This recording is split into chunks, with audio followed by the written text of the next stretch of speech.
This is the Franchise QB Podcast, where we empower entrepreneurs to win big in franchising. We huddle up weekly to educate our audience about the most successful small business model ever created, franchising. Welcome to the Franchise QB Podcast. I'm your host, Mike Halpern, a 20-year industry veteran and entrepreneur. My mission is for listeners to achieve their American dreams of creating wealth and independence through franchise ownership. Every week, we speak with franchisees, franchisors, or vendors that support the industry. Thank you for joining us, and let's get started. Joining us in the huddle today is Diana Simmons, CEO and co-founder of Simply Cabinetry. Welcome to the show, Diana. Thanks for having me, Mike. Yeah, it's great to have you. So you launched Simply Cabinetry out of your garage with your husband back in 2010. Your company provides simple, premium, and luxury cabinetry to industry professionals, contractors, builders, developers, interior designers, and real estate investors, as well as DIY homeowners, which is pretty cool. You are a licensed realtor and a certified franchise executive, a CFE designation, leveraging your deep understanding of both real estate and franchising to elevate Simply Cabinetry to the next level. Diana, take us back to 2010. Why did you decide, of all things, to get into the cabinetry space? You know, it's kind of like one of those great stories where you almost fall into it by mistake. Right. So back in 07, 08, my husband and I were doing flips and investment properties. And unfortunately, you couldn't do that anymore, right? At that point. So we actually got out from the last one by the skin of our teeth, and then we had leftover building materials. So we actually started selling those on Craigslist, Facebook, the newspaper, when that was actually still a thing. And then people just kept coming back to us and they were like, well, can you design this? Can you help? And in doing the flips and investment properties, we kind of understood, what you needed, the design and the layout. So we ended up starting to open up accounts with vendors, selling it out of our garage. And then eventually I opened up another location and kind of all went from there. Yeah, and I think that your background in real estate is really helpful to kind of build Yeah. these relationships and have the courage to go out there and make it a business, right? Yep, So exactly. that's really interesting. And I remember, Yeah. I started my business in 06, and I remember going through that recession period, and it was tough. And a lot of companies got through by the skin of your teeth, and I'm glad that yours Yeah. did, and you evolved it into something really interesting. So we're going to talk a little bit about Simply Cabinetry today. So tell us what makes it a different type of storefront business. Yeah, so our storefront is really just a showroom and an open house. So it's just all the showroom is we have the displays and everything. So you're not buying inventory. You just have samples for the clients. And what's really important is you don't have all that inventory. So you're basically only purchasing what you've already sold. So that's what it makes it a big cash flow positive business where you're not, heavy on inventory, heavy on people. And it's just a more fluid, simple process. So what about installations? Would a franchise owner have to deal with the installations as well, or is that not part of the labor model? No, so we don't even have any subs or anything. So a lot of times I talk to people about how it's almost like Sherwin-Williams for cabinetry. Sherwin-Williams isn't going to go out and paint your home. So It's really, we're like that supplier for builders, contractors, developers, like you had said, the interior designers. I mean, we do go out to the home and we will measure, but it's just, if a client walks in the door and doesn't have a contractor, then we can then refer the ones that use us on a regular basis. So it's not like we have to get involved in that portion of the business. At the end of the day, then we're not competing with all those contractors. So then we can really get all that business in where they're not afraid we're going to be trying to quote the job and install it on them, on the contractors. So it really builds that relationship. Yeah, that's a really interesting model where you don't have like heavy W-2s and you don't have contractors. And I love the Sherwin-Williams analogy. I think that kind of paints a picture for people that may not have really get your concept previously. Yeah. So in your view, what is the difference between scaling through people versus scaling through sales? So, I mean, a lot of times I think the biggest expense and the biggest most difficult thing to control are people when it's not yourself. Finding a business that you could technically run on your own, I think is super important. So it's just like if there becomes hard times and, you need to skim down on something and you do it on your own, that's what's super important. A lot of these other models, you're sitting there and you can't go to a job site and install cabinets and then sit there and sell as well. So it's just really having that simple model where it's just really building relationships that you could do it on your own if you really needed to. So, in your model, what is the role of the contractor relationships in driving consistent and repeat revenue? So it's a lot of building those relationships with those contractors in the community because that's going to be your day-to-day business. You know, they're almost like what we call as your influencer. So at the end of the day, they're the ones going to those job sites, getting those customers and saying, "Hey, go to my cabinet guy." So then it's just you're building those relationships, and then the transfer of trust has already happened, and those sales are so much easier to have. So it's not as much work, but it's just getting and building those relationships over time. So then you are that go-to cabinetry person in your community. Yeah, I can see when you build those B2B relationships, like if you Hmm. have a handful of developers or interior designers or whatever that influencer Yep. is, they can really funnel you a ton of business, which is Hmm. great because you're not Yeah. so reliant on someone going on Google and finding your business. It's going to be through these No. professionals that have this big book of business. They're already doing all these jobs and they're looking for like a dependable partner. And that's what you guys provide. Exactly. Exactly. Yeah. Yeah, we're that dependable partner. And it's just, even if a customer comes in and we might not know that contractor, then our job is to really get that contractor's information so we can build that relationship from the beginning. Yeah. Very cool. So a lot of candidates that are kind of evaluating franchise ownership, they always talk about scalability. How can we take this Mhm. model and just kind of grow it? With your model, how do you scale as opposed to getting like more complex from an operational standpoint? Yeah, I mean, essentially, even with our 3 corporate locations that we own, we have managing designers at each location, and we just kinda help the managing designers, and we have an internal design team that we have as well, so it's just like they're not sitting there focused on designs, they're really going out in the community and building relationships. And our showrooms, it's only 2 to 3 people that have to run a showroom, so it's really, like, slimmed down, so it's just you're not managing tons of people, and it's just managing showrooms is a lot less of a hassle than if you're going here and opening up multiple locations and you have multiple crews and you're limited by job site timelines and getting all those permits and all that stuff. So it's really just all about managing the designers that then build those relationships in those communities. So it's a lot more simple and streamlined. So in the showroom, is your typical guest someone that is a contractor or a professional, or is it the end user and the consumer? Or is it a little bit of both? Usually, yeah, it's a little bit of both. Because, sometimes it will be for the flips and investment properties, but a lot of times it's mostly the end consumer because at the end of the day, the heart of the home is the kitchen. So a lot of times clients want to be really involved in the part of that.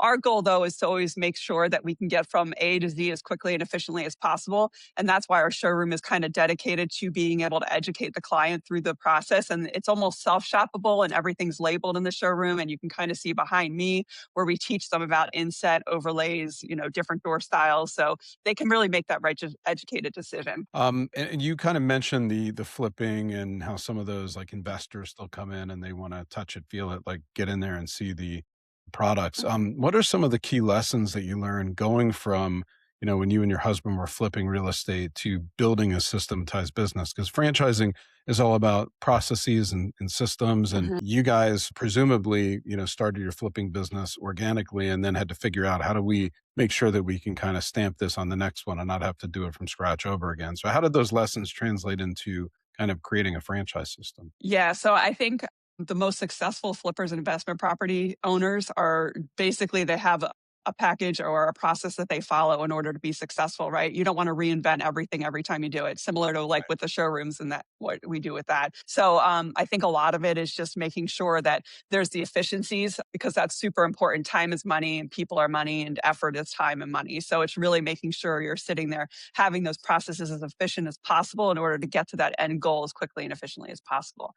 One of the big things though too is like being able to communicate with these builders and contractors because when we were doing flips and investment properties, we actually would go to Lowe's and they would put everything in the design and I'd have to pull it all out and like say, "Hey, I'm only doing a flip. I need to be as cost efficient as possible." So it's just making sure you understand your end user. And that's what we kind of educate the franchisees on is understanding those end users and being able to speak properly and efficiently to those people so then they feel confident about what they're doing. Yeah, very cool.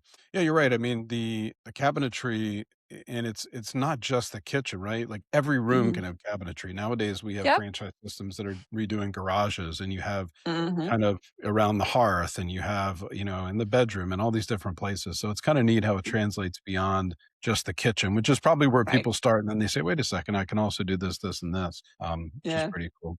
So, when you're looking for people that are a really good fit for your franchise system, what kind of owner tends to thrive in your I model? think somebody that usually has a little bit more of that sales background and or is like a real people person, right? You want to be on that community and building those relationships and you want to build confidence with clients. So I think that those are the ones and understanding that, with cabinetry, which I love about it is not every day is different. So you need to be able to move and be moldable and really be able to be a solution based type person in order to be able to be efficient and knowing what to do next, and use your resources. Yeah.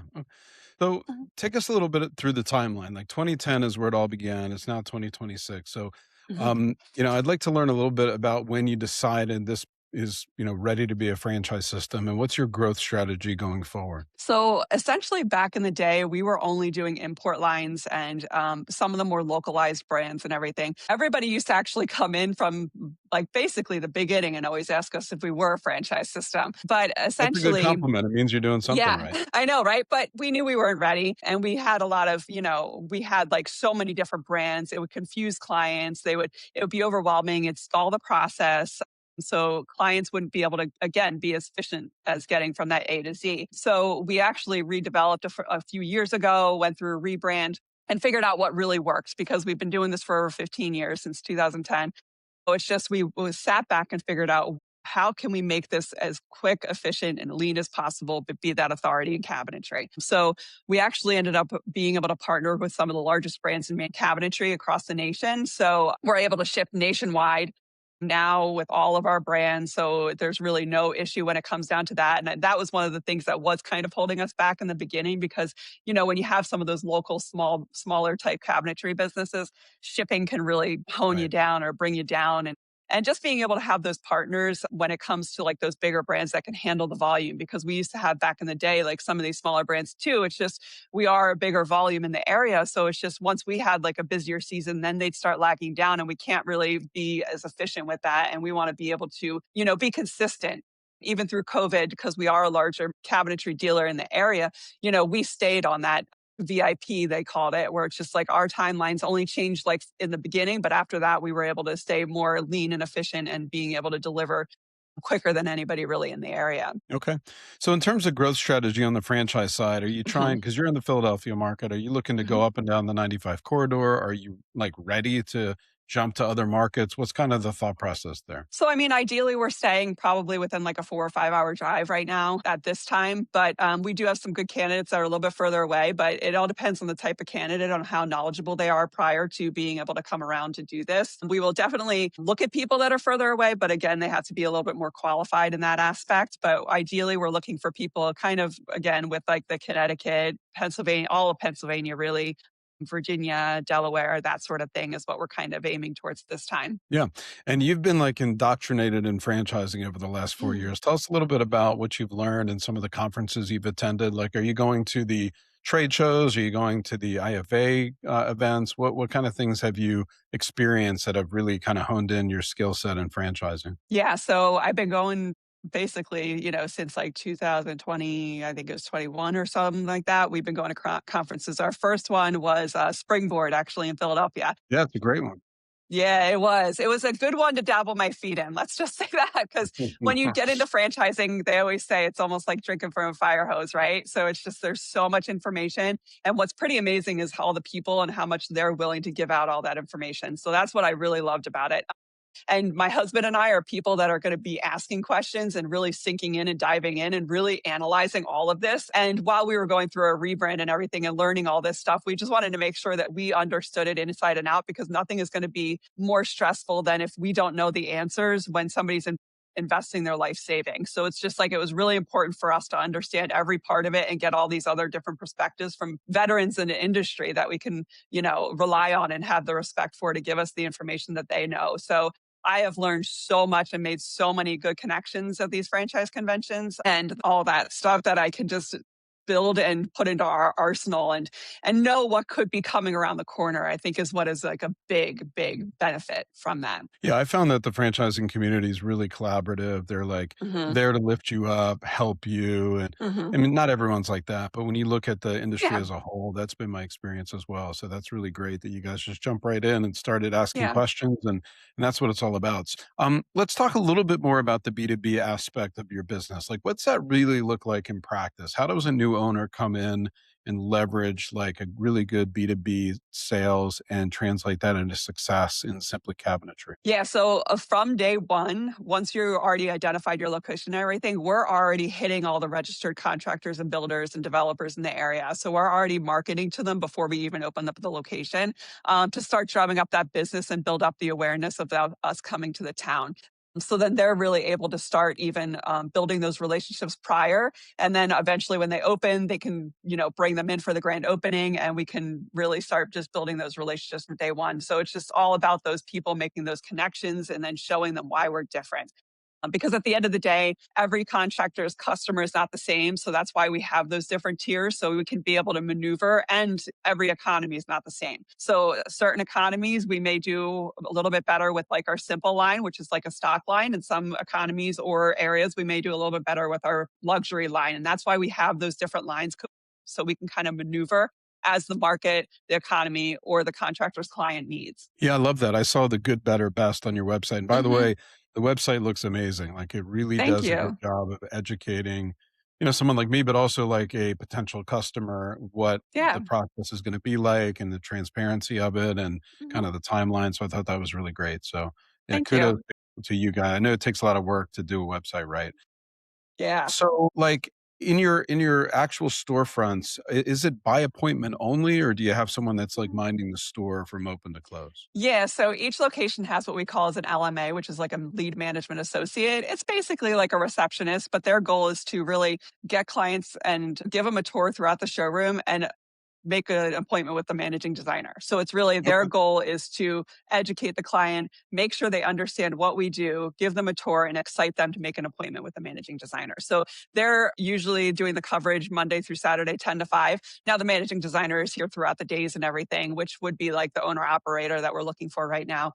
But their goal is to, be appointments, going to measures, and building those relationships and going to, different chamber of commerce events and that sort of thing. Super. So, in your view, how should candidates that are kind of contemplating franchise ownership think about freedom when considering franchising? Because we all know that it takes a lot of hard work to run a business, even a Mhm. franchise, right? You get the playbook, you get the guardrails, you get the support, you get a peer network, you get a lot of things, but you still got to do the work. So, what's freedom look like in your system? So essentially, it's being able to control your schedule and being able to like say what you're doing when you're doing it. I mean, obviously there's nuances that happens with clients, which I mean, and any job with that would happen as well. But Right. essentially, like I actually gauged my freedom based on my ability to be able to go to all my kids' events that I need to and being able to, be there for the last day of school getting off the bus. One of We my had to big work this wins. podcast around both of our kids' track meets, so I totally Yeah. get that. Exactly. But essentially, like I had a big win when I went to one of my son's basketball games, or I was supposed to go. And then I told him, unfortunately, I can't. And he's just like, well, you go to all of them. And I was just like, well, that is a big win when he's complaining that I go to all of them because I just want to be there to support them. And I just feel like that's super important. So being able to build your schedule around you and what you need and what you feel like is important in your life, I think is really important with the freedom aspect. And then also being able to have something that you're building of your own, and at the end of the day it's sellable to have something. And it's just huge. I can never imagine working for somebody else at this point in my life, but Yeah, I'm the same. I became self-employed in 2006 when my first son was born. He'll turn 20 soon hmm. and haven't looked back. And it's nice, that you are an accomplished businesswoman and a good Yeah. mom. Those both things are important for that kind I of try. life work balance. So Diana, let's talk a little bit about the investment. Like in item 7, I know there's a range. You have a slight construction project with your showroom. It's not like a restaurant where there's furniture and fixtures and equipment and hoods and fryers and all those things, but there is a build out. So what's it cost to get in when you include working capital, labor, things like that? Yeah, including the franchise fee and 3 months of operating costs, we're roughly about $300,000 to $400,000 for all in. Okay. But that's the complete outfit of the showroom. Everything you need, soup to nuts, and we did it a few years ago, so we're pretty spot on with what the numbers need to be. And Yeah. with SBA financing, you're in it for 100K, give or take. So, Hmm. Yeah. it's an approachable kind of number Yeah. for someone to get into the business. Yeah. Do you guys provide item 19 guidance in your FD? We do. We do. But we do wrap our 3 locations into it because we are technically in one territory because we are so Mhm. close together. I mean, you'd know that. But yeah, we're just over $2 million in the 3 corporate locations. That's awesome. That's really good volume. Hmm. This has been great, Diana. It was really great getting to know you and learn more about the business. Anything else you want to add to the mix before we wrap up today? No, just let me know if you have any questions. I'm here to help and happy to talk to anybody about what we do and what makes us different. Very exciting. Well, if anyone Hmm. listening would like to connect with Diana and her team to learn more about becoming a Simply Cabinetry franchise owner, contact me at franchiseqb.com and I'll get you connected. Thank you, Diana, so much for taking the time to Thank get in the you. huddle with us today. I appreciate it, Mike. Thank you. Yeah, you got it. Thank you for listening to the Franchise QB podcast, where you're at the helm of your future as a franchise owner. If you enjoyed the content, please rate the show and recommend it to anyone that might be interested in franchising. Make sure to visit franchiseqb.com to subscribe to my newsletter and for an actionable playbook to go from walk-on to legend in your new business. Follow us on Twitter at QB and join us every week for a new episode. See you next time. Visit franchiseqb.com to take the next step of your journey towards wealth, independence, and franchise ownership. And remember, when working for the man gets old, you must do something bold. Thank you for listening.